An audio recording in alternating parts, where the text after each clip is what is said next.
할렐루야. 우리 함께 사도신경으로 신앙 고백 드리며 주님 앞으로 나아갑니다.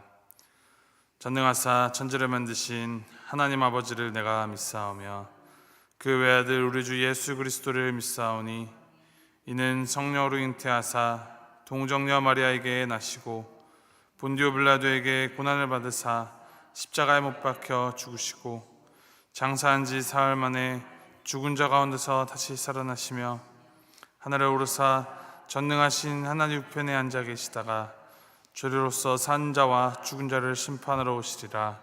성령을 믿사오며 거룩한 공회와 성도가 서로 교통하는 것과 죄를 사하여 주신 것과 몸이 다시 산 것과 영원히 산 것을 믿사옵나이다.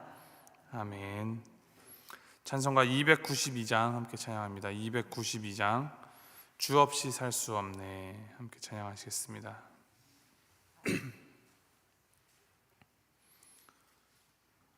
292장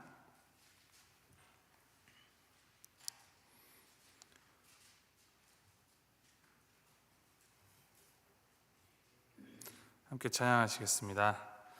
주 없이 살 수 없네 죄인의 구주여 그 귀한 보배 피로 날 구속하소서.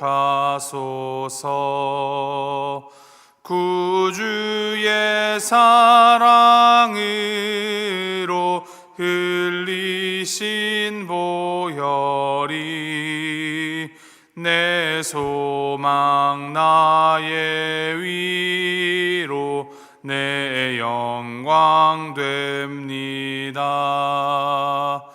주 없이 살 수 없네 나 혼자 못 서리.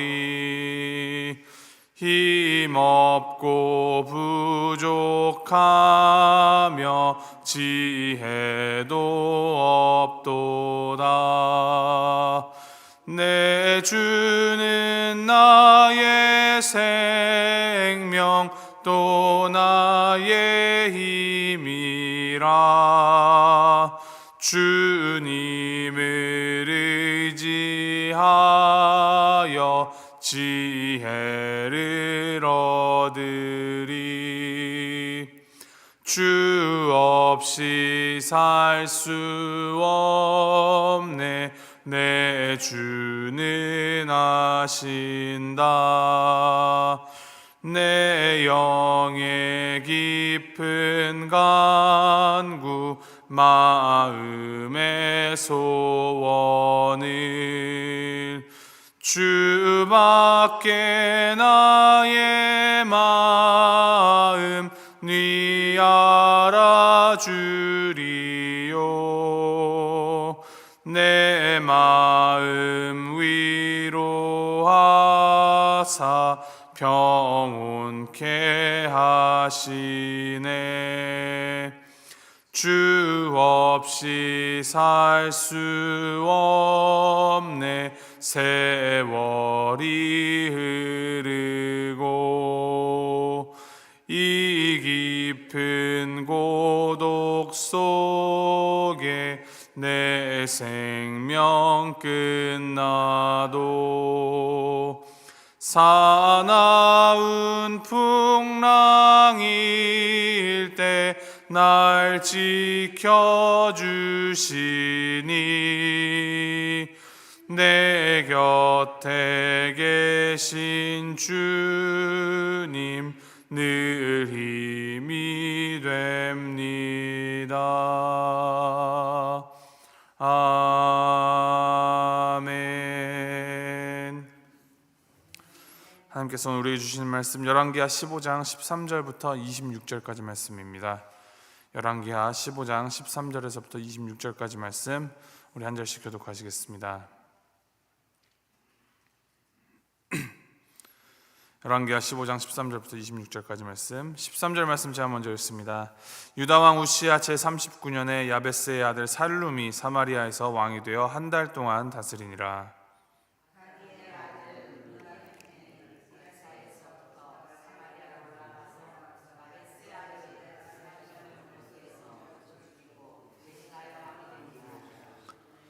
살룸의 남은 사적과 그가 반역한 일은 이스라엘 왕 역대 지략에 기록되니라.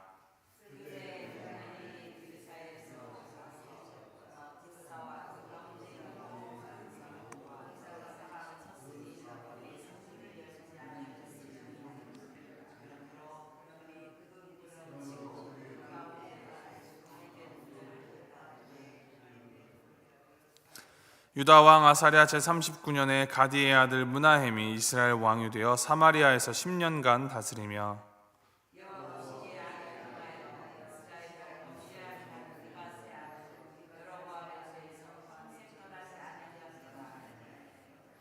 아수르 왕 불이 와서 그 땅을 치려하매 므나헴이 은 1000달란트를 불에게 주어서 그로 자기를 도와주게 함으로 나라를 자기 손에 굳게 세우고자 하여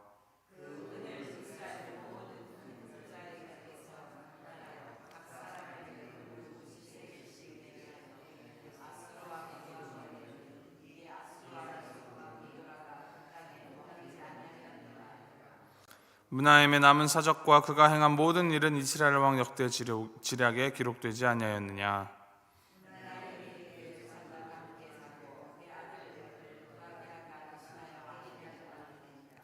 유다의 왕 아사랴 제50년에 므나헴의 아들 브가이아가 사마리아에서 이스라엘 왕이 되어 2년간 다스리며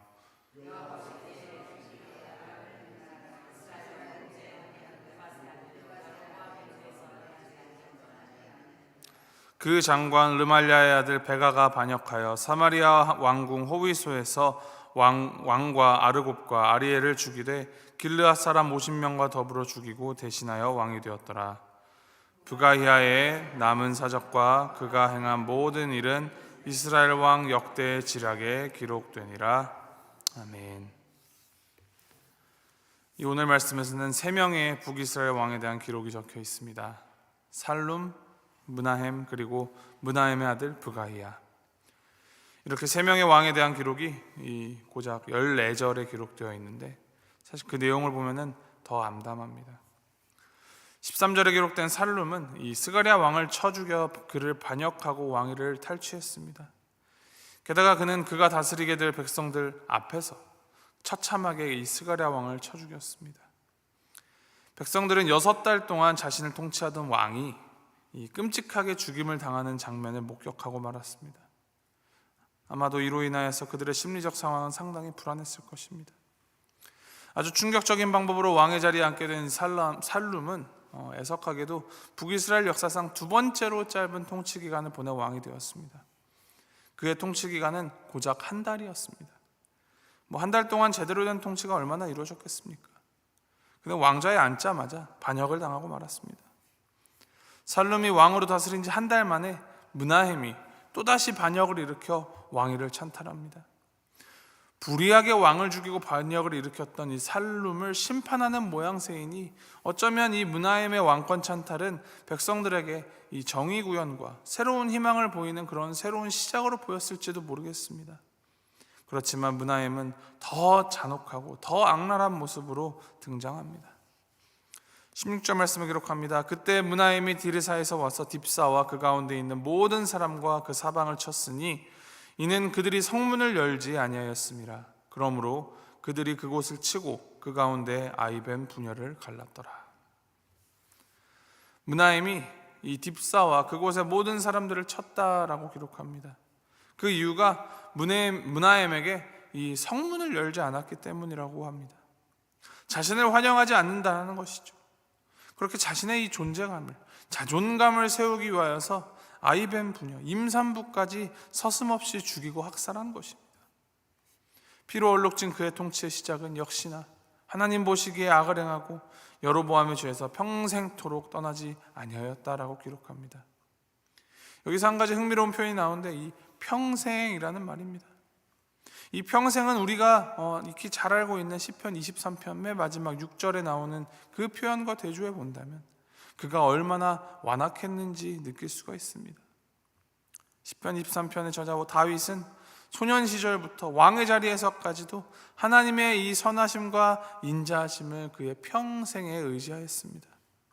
하지만 므나헴은 그가 태어나서부터 왕으로서 10년 동안 통치하는 날 동안에도 죄를 평생 떠나지 않았습니다. 다르게 표현하면 그는 평생 동안 모든 죄를 지켜보시고 심판하실 하나님의 존재를 무시하고 하나님을 두려워하지 않았던 것입니다. 그러면서 그는 자신을 위협하는 세상적인 것들, 특별히 아수르의 왕 불에게 쩔쩔매면서 두려워합니다.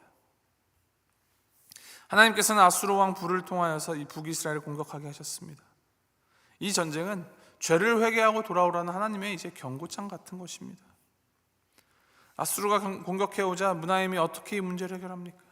19절 말씀을 보니 아수르에게 은 1,000달란트를 줍니다. 이스라엘 왕들이 하나님을 의지하지 않고 돈으로 문제를 해결하는 것은 옳은 방법이 아닙니다. 특별히 자신의 이 불안정한 왕권을 은과 금으로 해결하려고 하는 것은 하나님이 보실 때 전혀 선하지 않습니다. 그럼에도 므나임은 은으로 아수르의 마음을 회유하려 했습니다. 거기서 더 큰 문제는 그 은을 이스라엘 백성들에게서 강제로 빼앗았다라는 데 있습니다. 20절 말씀을 보니 그 은을 이스라엘 모든 큰 부자에게서 토색하여 각 사람에게 은 50세겔씩 내게 하여 아수르 왕에게 주었다 합니다. 은 한 세겔은 보통 노동자의 4일치 임금입니다. 대충 오늘날의 우리의 단위로 환산을 해보면 하루에 100불 잡으면 한 400불 정도 되는 것이죠. 그런데 각 사람에게 50세겔씩 약 2만 불씩 내게 하여서 은 1,000달란트 한 6억 불 정도를 아수르 왕에게 건넨 것입니다. 우리는 평생 하나님을 떠난 자의 모습이 어떠한지 똑똑하게 봐야 합니다. 어떠한 모습입니까? 하나님을 떠난 자의 결국은 강자에게 비굴하게 고개를 숙이고 힘겨운 노력을 공들여 이 삶을 연명하는 모습을 보일 수밖에 없다는 것입니다. 자신은 그것이 이 삶을, 자신의 삶을 안전하고 풍요롭게 영위해 나가는 어떤 지혜로운 처세술쯤으로 여길 수도 있겠습니다만 19절 하반절 말씀에 보면은 그러한 자세를 자기 손에 굳게 세우고자 라고 표현합니다. 그냥 자기 야욕에 불과하다라고 표현하는 것입니다. 불의하게 시작하였고 불의하게 다스린 므나임의 왕권은 그의 아들 부가이아에게 이어지고 그 불의함 역시 또 다른 불의함 앞에 무너집니다. 므나임의 아들 부가이아도 똑같이 여호와 보시기에 악을 행하여 여로보암의 죄에서 떠나지 않았다 합니다. 그런 부가이아의 통치는 2년 만에 장관 베가에게 반역을 당하여 죽임을 당함으로 끝이 납니다. 이 장관은 오늘날 정부 각 부처의 장관이 아니라 이 성경이 기록하는 장관은 호위병, 말하자면 경호실장과 같은 격입니다. 왕의 바로 옆에서 왕의 안전을 위하여서 오랜 시간 함께하며 보내는 자가 장관입니다. 그런 장관에게 반역을 당하여 죽임을 당하였다는 것입니다. 25절 말씀 보면은 부가이아가 죽임당한 곳을 호위소라고 밝힙니다. 호위소라는 곳은 왕궁 안에 있는 피난처입니다. 반역을 대비하여서 지어진 가장 안전하고 보호받을 수 있는 마지막 보루와 같은 곳입니다. 그래서 적이 쳐들어와도 안전하고 목숨을 지킬 수 있는 곳이기도 합니다. 부가이아는 그 호위소에서 호위병에게 죽임을 당합니다. 성경에서는 매번 이 왕이 죽은 장소를 다 다루지는 않습니다. 그런데 여기는 호위소라고 명시를 하고 있습니다. 부가이아가 호위소에서 이 안위를 누리려 하였음을 보이는 것입니다. 나의 안전, 나의 안식처, 나의 안녕을 내가 지킬 수 있다라고 생각하지만 인간이 만들어낸 가장 안전하다 여기는 곳도 안전하지 않습니다. 우리가 피할 곳, 우리가 기댈 곳, 우리가 진정으로 안전한 곳은 오직 딱 한 곳, 바로 우리 하나님 한 분뿐이십니다. 참된 그리스도인이라면 위기의 순간에 자신의 지혜와 방법보다도 하나님을 먼저 찾습니다. 우리를 보호하시고 인도하시며 지켜주시는 우리 주님께 도움을 구하고 보호를 요청해야 합니다. 다윗의 고백을 떠올려 보십시오. 그는 평생 쫓겨다니고 목숨이 위태로울 때 숨을 곳을 먼저 찾기보다는 먼저 피난처 되신 하나님을 찾았습니다. 다윗은 하나님은 피할 바위시며 요새라고 고백합니다. 그 고백이 우리의 고백이 되어야 합니다. 하나님께 가장 먼저, 그리고 하나님께 온전히 의지하며 살아가는 것이 참된 성도의 삶입니다. 이것을 기억하시면서 진정한 참된 성도로 오늘을 살아가시길 축원합니다. 내 안에서 나오는 그 어떠한 것도 하나님과 비길 수가 없습니다. 우리의 본성은 하나님 보시기에 악합니다. 그런 우리에게 은혜를 베풀어 주시는 우리 하나님은 선하십니다. 그렇기 때문에 나의 판단, 나의 생각, 나의 마음이 아닌 하나님께 의지하여서 하나님이 주시는 마음으로 살아가는 것이 우리가 빛과 소금으로 살아가는 길이요, 또 전도하는 길이요, 삶을 예배로 올려드리는 길입니다. 오늘 하루 그리고 앞으로 매일매일의 우리의 삶이 주님께 아름답게 연락되는 삶이 되기를, 그래서 주님을 영화롭게 하는 우리 각자가 되고 또 우리 볼티모어 교회가 되기를, 그냥 순간이 아니라 평생토록 주님만 의지하면서 살아가는 우리가 되기를, 우리 교회가 되기를 주님의 이름으로 소망하고 축복합니다. 함께 기도하시겠습니다. 하나님 아버지, 하나님 보시기에 악을 행하고 하나님을 저버리고 하나님이 아닌 내 뜻대로 내 마음대로 살아가는 악인일지라도 그 악인들을 향하여서 화내기를 더디하시고 은혜 베풀어 주시며 다시 또다시 주님께 돌아갈 기회를 주시는 그 하나님의 한없는 사랑 감사드립니다. 죄의 길로 치닫는 북이스라엘을 단번에 쓸어버리지 아니하시는 주님의 그 성품이 오늘 우리에게도 똑같이 동일하게 부어주시니 주님 감사드립니다. 주님의 그러한 성품을 의지합니다. 주님의 말씀을 의지합니다.